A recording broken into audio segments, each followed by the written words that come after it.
अस्सलाम वालेकुम लिसनर्स। उम्मीद करता हूँ आप लोग दुनिया में जहाँ भी मौजूद हैं खैरियत से हैं और आपकी ज़िंदगी बेहतर गुजर रही है।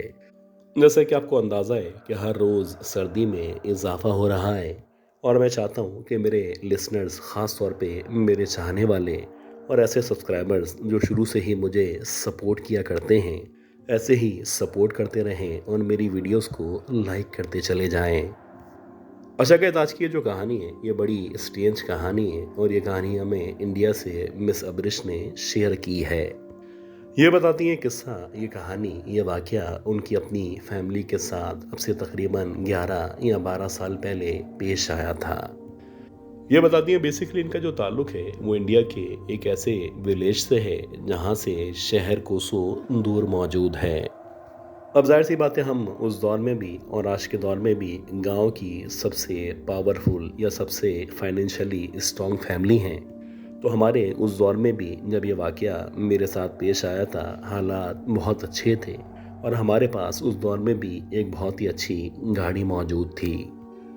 अक्सर ऐसा होता कि मेरे अब्बू को अपनी फैमिली के साथ या हमारे साथ कहीं भी जाना होता तो वो आने जाने के लिए, गांव से बाहर जाने के लिए गाड़ी का इस्तेमाल किया करते थे। आपको पता ही है कि जब आपके पास गाड़ी मौजूद हो और अगर आपको कहीं जाना हो, इवन कि कहीं भी कितना ही दूर क्यों ना जाना हो, आप मुतमईन होते हैं कि गाड़ी अपनी है, देर से ही सही वापसी हो ही जाएगी। ना ही पब्लिक ट्रांसपोर्टेशन की कोई टेंशन हुआ करती है और ना ही फेयर्स का किसी भी किस्म का खतरा महसूस हुआ करता है। तो वैसे ही उन दिनों शदीद सर्दी हो रही थी और मेरी कज़न की दूसरे गांव में शादी चल रही थी। वैसे आम तौर पे ये जो रिश्ते होते हैं, ये इस तरह के रिश्ते होते हैं कि आप अपनी कज़न, अपनी खाला के घर बहुत पहले रुकने चले जाते हैं।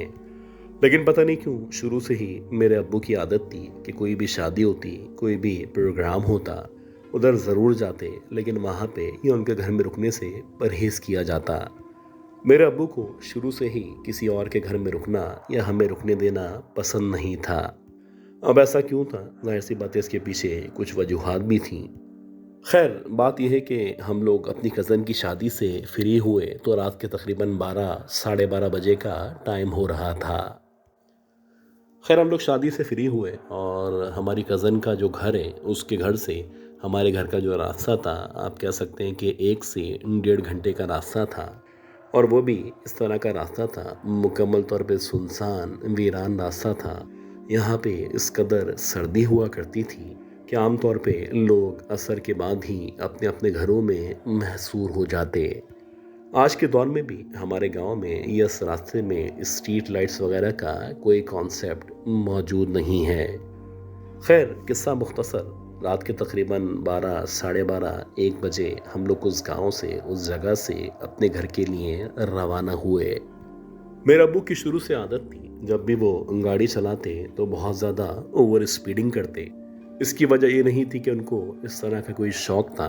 बात ये थी कि इतनी रात में, इस सर्दी में, इस सुनसान जगह पे गाड़ी को हल्के चलाना किसी खतरे से खाली नहीं था। चोरी डकैती का अपनी जगह चांस मौजूद था। और फिर शायद ये जो रास्ता था, इस रास्ते के बारे में मेरी अम्मी पहले भी बहुत सारी बातें हमारे सामने पेश कर चुकी थीं। खैर, मैं सीट पे अपने अब्बू के बराबर में बैठी हुई थी, जबकि मेरी अम्मी मेरे 2 भाइयों के हमरा पीछे मौजूद थीं। मेरे अब्बू वैसे ही तेज़ रफ्तारी के साथ गाड़ी चला रहे थे और आहिस्ता आहिस्ता जैसे जैसे हम आगे बढ़ रहे थे, ऐसा लग रहा था धुंध में इजाफा होता चला जा रहा है। खैर, इसी दौरानी में जबकि मैं सारे माहौल पे, इर्द गिर्द के माहौल पे गौर कर रही थी, मुझे ऐसा लगा कि लेफ़्ट साइड से एकदम रोशनी सी है जो बड़ी तेज़ रफ्तारी के साथ मेरे बराबर में से गुजरी है। अभी मैं जबकि उस रोशनी को फॉलो करना चाह रही थी या मैं समझना चाह रही थी, इसी दौरानिए में मुझे ऐसा लगा कि मेरे अब्बू की तरफ से, यानी जो ड्राइविंग सीट थी उसके बराबर वाली जगह से कोई रोशनी बहुत तेज़ रफ्तारी से आगे की तरफ गई है। यानी पहले मेरी तरफ से और फिर मेरे अब्बू की तरफ से वो रोशनी मुझे आगे की तरफ जाते हुए महसूस हो रही थी। ना ही कोई पीछे गाड़ी मौजूद थी, ना ही कोई रिफ्लेक्शन थी, ना ही किसी ने अपनी लाइट्स ऑन की हुई थी। तो भला ये रोशनी एकदम से कभी इधर कभी उधर कभी यहाँ जाते आते कैसे महसूस हो रही थी। मैं इस पूरे सिनेरियो को समझना चाह ही रही थी कि इसी दौरानिए में मेरी नज़र इसी रोड के आखिर में उस तरफ पड़ी जहाँ पे कुछ दरख्त मौजूद थे, और ऐसा लग रहा था उन दरख्तों के नीचे कोई चलता हुआ आगे बढ़ रहा है।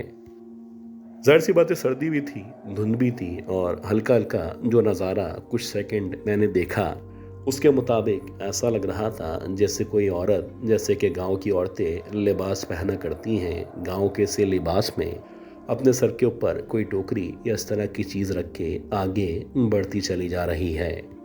हैरान कुन तौर पे उसने गर्मी के कपड़े पहने हुए थे, और उसके कपड़ों को देख के ऐसा महसूस ही नहीं हो रहा था जैसे कि उसको ज़रा सी भी सर्दी महसूस हो रही हो।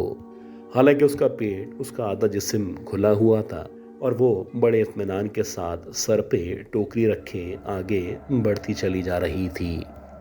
ये मेरी कुछ सेकंड्स की ऑब्जर्वेशन थी, और इसी दौरानिए में जब मेरी नज़र उस औरत के पैरों की तरफ पड़ी तो मुझे ऐसा महसूस हुआ जैसे उसकी चाल कुछ अलग सी चाल है, जैसे कि आमतौर पे शेर या इस तरह के कोई जानवर वगैरह चला करते हैं। कुछ अजीब से लहराते हुए अंदाज में वो आगे बढ़ रही थी, जैसे कि उसका अपने पाँव पे या अपने कदम रखने पे कोई इख्तियार मौजूद ही नहीं हो।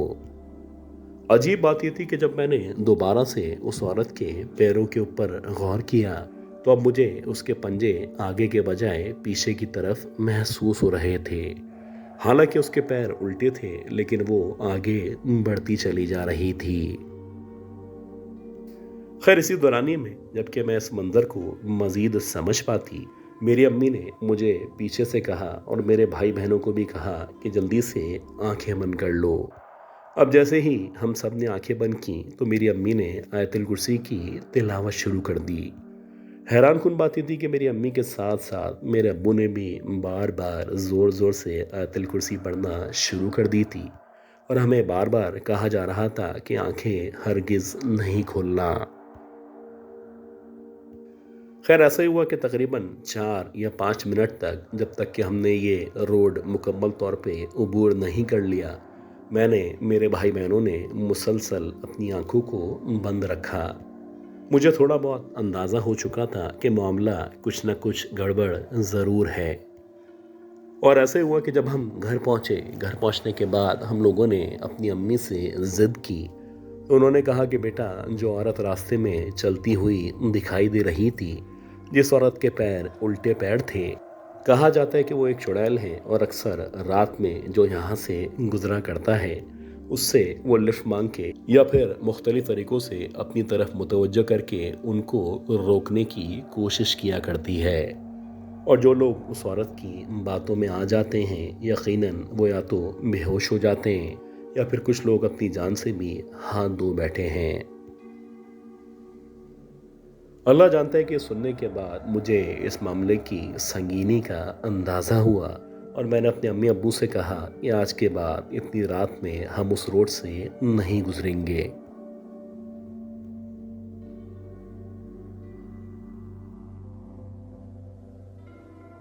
अच्छा गाइस, उम्मीद करता हूँ ये जो पहली स्टोरी थी, ये स्टोरी आपको ज़रूर पसंद आई होगी। अब हम चलते हैं आज की दूसरी बहुत ही खौफनाक कहानी की तरफ, और मैं उम्मीद करता हूँ कि आपने अब तक इस वीडियो को लाइक ज़रूर कर दिया होगा।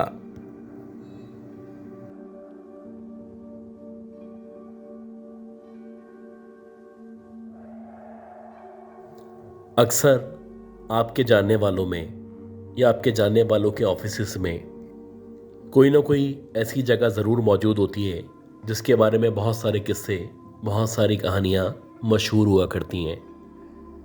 कभी कभी ये जो इन्फॉर्मेशन होती है वो फ़र्स्ट हैंड होती है, और कभी कभी ये जो इन्फॉर्मेशन है वो आपको मुख्तलिफ़ ज़रियों से आप तक मिला करती है।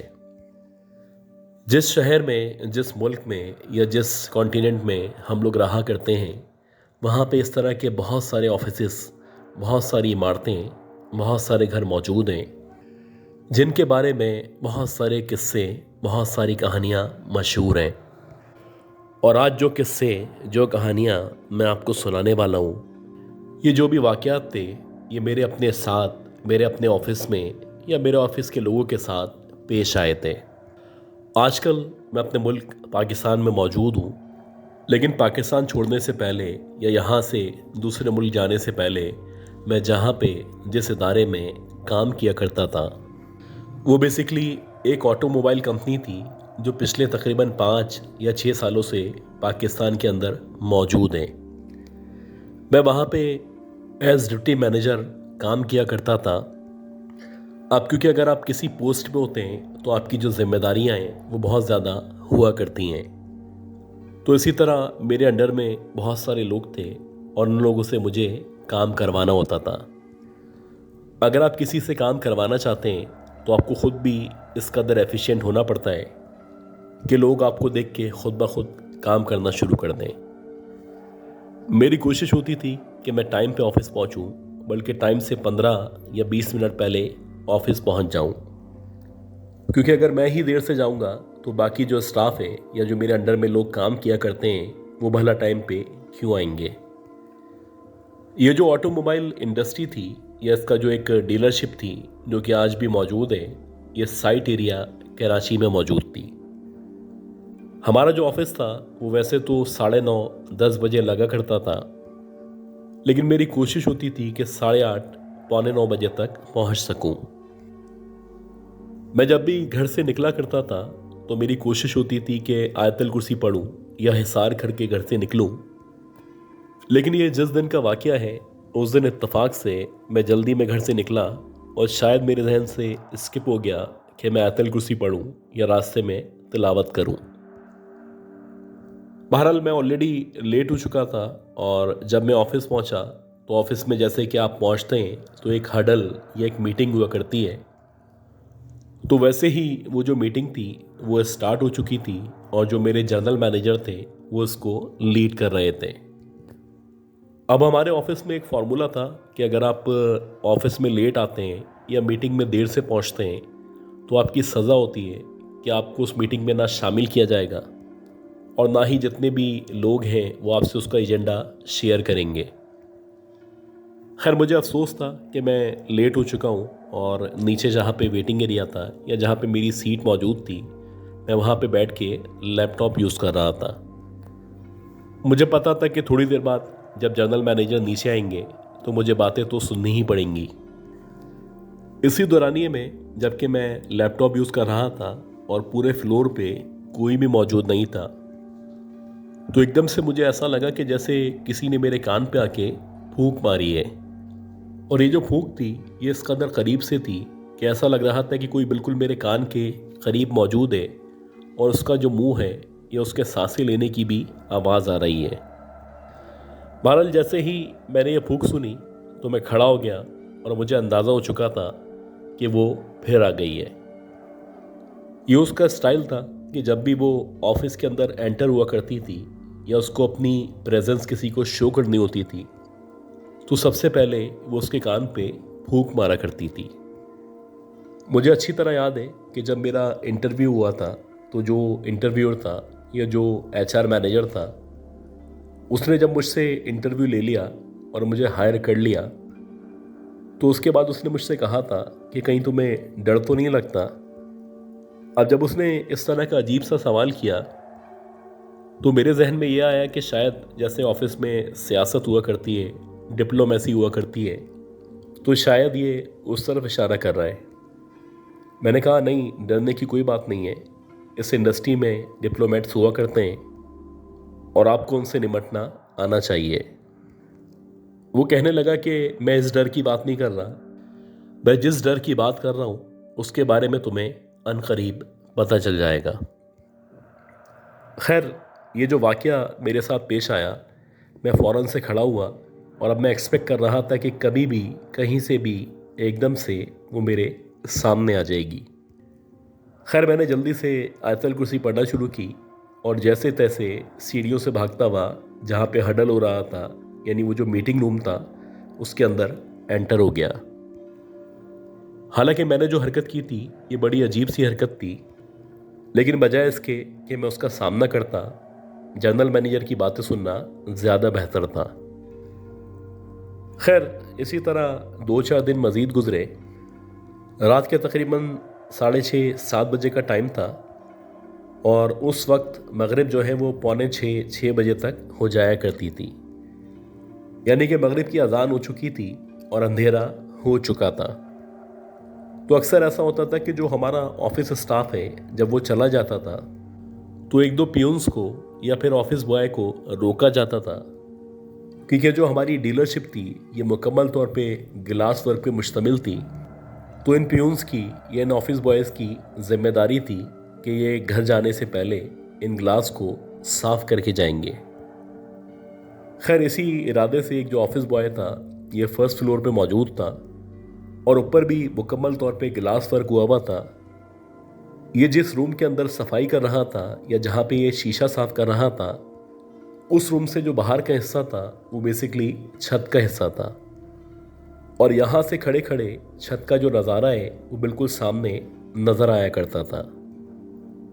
ये बताते हैं कि इसका जो फोकस था मुकम्मल तौर पे शीशे की तरफ था, यानी कि ये नीचे से शीशा साफ कर रहा था कि इसको बाकायदा ऐसा महसूस हुआ कि शीशे के शेड के अंदर अंदर यानी शीशे के बाहर की तरफ से छत पे कोई चलना शुरू हुआ है। अभी इससे पहले कि ये उस पर गौर करता, देखते ही देखते कुछ सेकंड के अंदर अंदर जिस तरफ ये बैठा हुआ था यानी इसके बिल्कुल सामने शीशे के उस तरफ एक लड़की न जाने कहाँ से आके खड़ी हो गई। ये जो लड़की थी बिल्कुल वैसी ही लड़की थी जिस लड़की के बारे में या जिस चुड़ैल के बारे में इस ऑफिस में किस्से और कहानियाँ मशहूर थे। वैसे ही इस लड़की का जो चेहरा था मुकम्मल तौर पे जला हुआ था। इसकी आंखें लाल शोलों या लाल अंगारों की तरह चमक रही थी और वो शीशे के उस तरफ खड़ी हुई इसको अजीब से तरीके से देख के मुस्कुरा रही थी। अब जैसे ही इसने उस लड़की को या उस चुड़ैल को अपने सामने देखा तो ये जैसे तैसे गिरता पड़ता भागता हुआ नीचे आया और नीचे पहुंचते ही गिरने के बाद बेहोश हो गया। कुछ देर के बाद जो एचआर मैनेजर था जब वो वहाँ से गुजरा और उसने इस बच्चे को या इस लड़के को बेहोश पाया तो उसको अंदाज़ा हो चुका था कि आज इसका सामना भी उसी चुड़ैल से हो चुका है। और इस ऑफिस में इस चुड़ैल को समीना के नाम से जाना जाता था। खैर, जब एचआर मैनेजर ने उसको बेहोश देखा तो उसके ऊपर पानी छिड़का, दम दुरूद किया, तब कहीं जाके वो जो लड़का था होश में आया। अब ये जो वाक़यात थे ये हर कुछ दिनों के बाद पेश आ रहे थे और अक्सर ऑफिस का जो स्टाफ था वो इसके बारे में या चुड़ैल के बारे में डिस्कशन किया करते थे। मुझे अच्छी तरह याद है कि हमारे ऑफिस में कोई प्रोग्राम था और जब वो प्रोग्राम ख़त्म हुआ तो रात के तकरीबन 7:30 या 8 बजे का टाइम हो चुका था। अब जब ये प्रोग्राम ख़त्म हुआ तो यूजुअली जैसे हुआ करता है कि जब जो भी गेस्ट वगैरह होते हैं वो चले जाते हैं और उनके जाने के बाद जो ऑफिस बॉयज़ होते हैं उनको कहा जाता है कि वो जितने भी रूम्स हैं उधर जाएं, जाके चेक करें कोई मौजूद तो नहीं है और उसके बाद वहाँ की लाइट्स बंद कर दें। तो वैसे ही एक ऑफिस बॉय था, वो बारी बारी सारे रूम चेक कर रहा था और रूम चेक करते करते जब वो फर्स्ट फ्लोर पे गया तो वो बताता है कि जो फर्स्ट फ्लोर था उसका जो सीआर रूम था यानी कि कस्टमर रिलेशन डिपार्टमेंट का जो रूम था, इसने देखा कि वहाँ पे एक लड़की बैठी हुई है और वो जो लड़की है उसके बाल नज़र आ रहे हैं, यानी कि उसकी जो बैक साइड है वो इसके सामने की तरफ है, जबकि उस लड़की का जो फ्रंट है या उसका जो मुंह है वो अपोजिट डायरेक्शन में है। अब जैसे ही इसने उस लड़की को देखा तो पहले तो ये समझा कि शायद ऑफिस की या सीआर की कोई लड़की होगी जो अभी तक नहीं निकली होगी। अब ये देखने के बाद इसने बोला, मैडम लाइट बंद कर दें, ऑफिस को बंद करना है। ये कहने के बाद ये फ़ौरन से मुड़ा और अगले रूम की तरफ बढ़ने लगा। अब जैसे ही ये अगले रूम की तरफ बढ़ने लगा तो उसको ख्याल आया कि यार जितनी भी लड़कियां थीं, ख़ास तौर पे जो सीआर की लड़कियां थीं, वो मेरे सामने वैन में बैठ के जा चुकी हैं।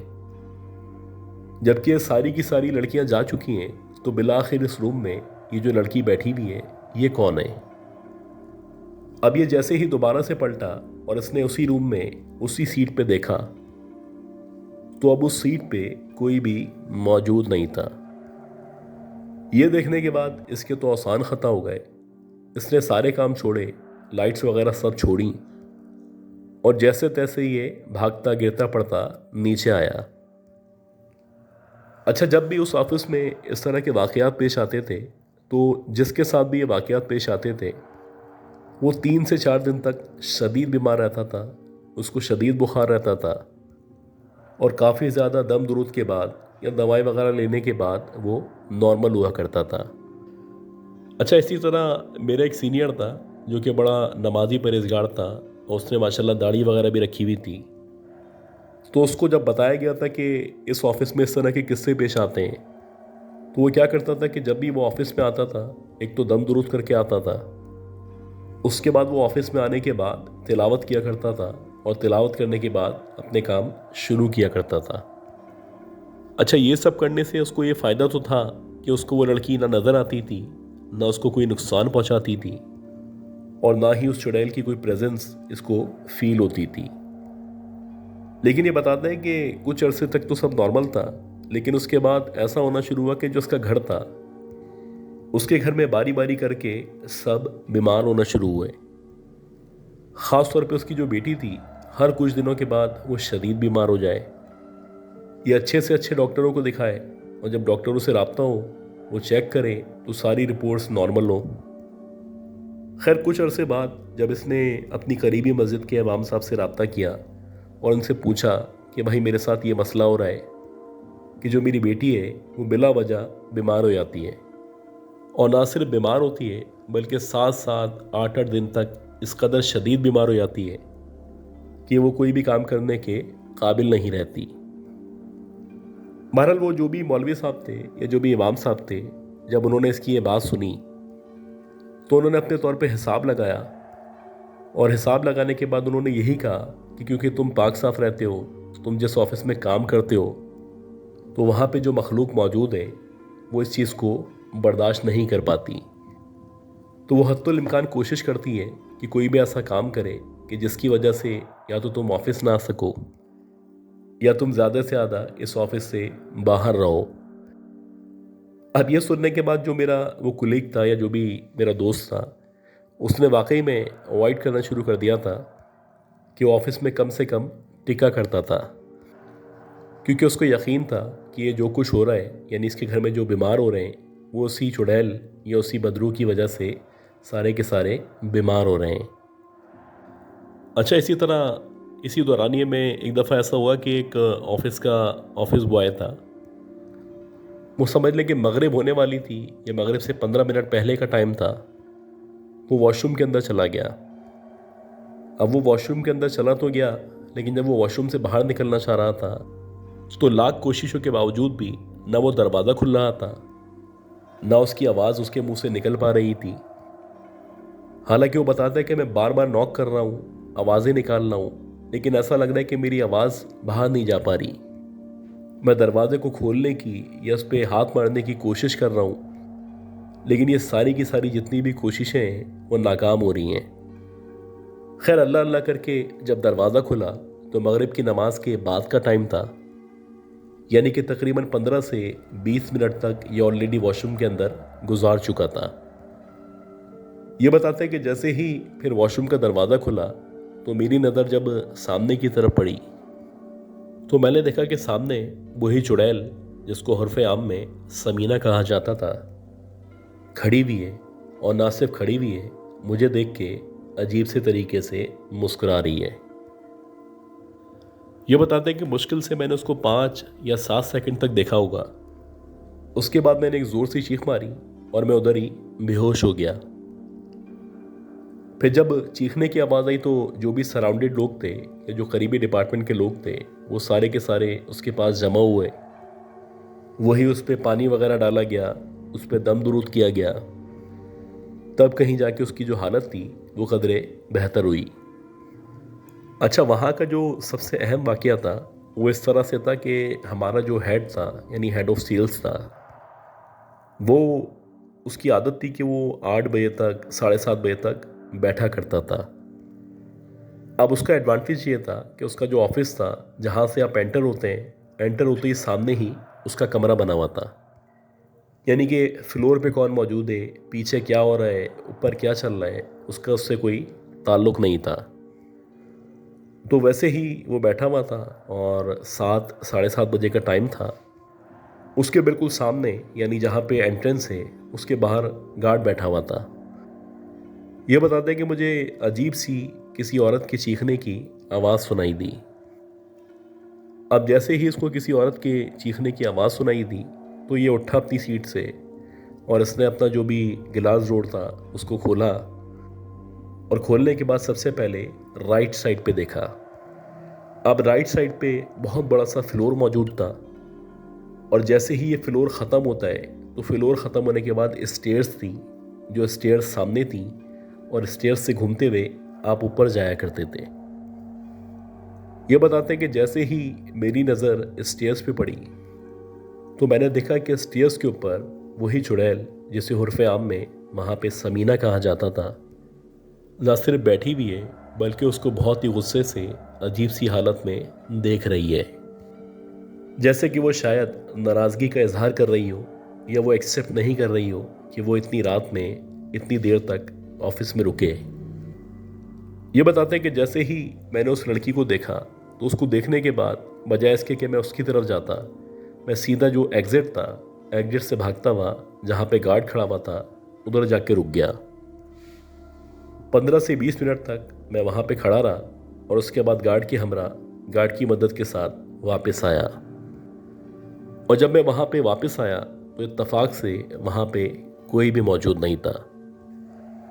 इसी तरह जब मैं यहाँ पे वापस आया हूँ आजकल पाकिस्तान में, तो मेरी एक दोस्त से मुलाकात हुई थी जिसने अभी रिसेंट पास के अंदर उस डीलरशिप को या उस कंपनी को छोड़ा है। तो वो बताता है कि एक और साहब थे जो शायद जीएम थे या बीबी हैं, तो उनकी आदत थी कि अक्सर संडे को उनको टाइम मिला करता था तो अपने काम निपटाने के लिए या अपने जो भी फॉलोअप्स हैं उनको देखने के लिए संडे को ऑफिस में आ जाया करते थे। अभी तकरीबन 1 या 1.5 महीने पहले की बात है कि वैसे ही वो ऑफिस में आए हुए थे और जहाँ पे उनका रूम मौजूद था वो वहाँ पे बैठे हुए थे। तो बताते कि मैं अपने काम में बिज़ी था, अपने लैपटॉप पे काम कर रहा था कि एकदम से मुझे पायल की या घुंघरू की आवाज़ आना शुरू हुई। और ये जो आवाज़ थी ये 15 सेकंड के अंदर अंदर ये जो आवाज़ थी ऐसा लग रहा था कि पहले दूर से आ रही है और आहिस्ता आहिस्ता करके जो आवाज़ थी न सिर्फ बढ़ती चली गई बल्कि अब ऐसा लग रहा था कि इनके रूम के बाहर वो जो घुंघरू और पायल की आवाज़ है वो आके रुक चुकी है। यानी कि इसका मतलब ये है इनके कमरे के बिल्कुल बाहर वही समीना, वही चुड़ैल मौजूद है और वो इनका इंतज़ार कर रही है। अभी अपने तौर पे बड़े बहादुर बनने की कोशिश किया करते थे तो इन्होंने उस आवाज़ को इग्नोर किया और कोशिश करने लगे कि दोबारा से काम शुरू कर सकें। ये बताते हैं कि अभी 5 या 10 सेकंड ही गुजरे होंगे कि अब वो जो आवाज़ थी वो इनके कमरे की बैक साइड से आने लगी। यानी कि जहाँ पे ये बैठे हुए थे ऐसा लगने लगा कि अब इनके पीछे कोई मौजूद है और जो भी मौजूद है उसने पायल ये घुंघरू पहन रखे हैं। अब जैसे ही इनको पीछे की तरफ से ये पायलों की और घुंघरुओं की आवाज़ आना शुरू हुई तो इन्होंने पलट के देखा। जब इन्होंने पलट के देखा तो इन्होंने देखा कि वही चुड़ैल, वही समीना इनके बिल्कुल पीछे इनके सामने खड़ी हुई है और आहिस्ता आहिस्ता करके इनकी तरफ बढ़ती चली जा रही है। ये देखने के बाद ये जो साहब थे इन्होंने ना सिर्फ बाहर की तरफ दौड़ लगाई बल्कि ये बताते हैं कि उसके बाद से इन्होंने तौबा कर ली है कि कभी भी संडे को यहाँ पे काम नहीं करेंगे। आज भी ये डीलरशिप मौजूद है, आज भी वहाँ पे समीना के किस्से कहानियाँ मौजूद हैं और यकीनन आज भी समीना वहाँ पे मौजूद है। एक ऐसी कहानी है जो कि सरासर सच्ची कहानी है और मेरे ख्याल में जो लोग ऑटोमोबाइल से वाबस्ता हैं वो इस डीलरशिप के बारे में बहुत अच्छी तरह जाना करते हैं।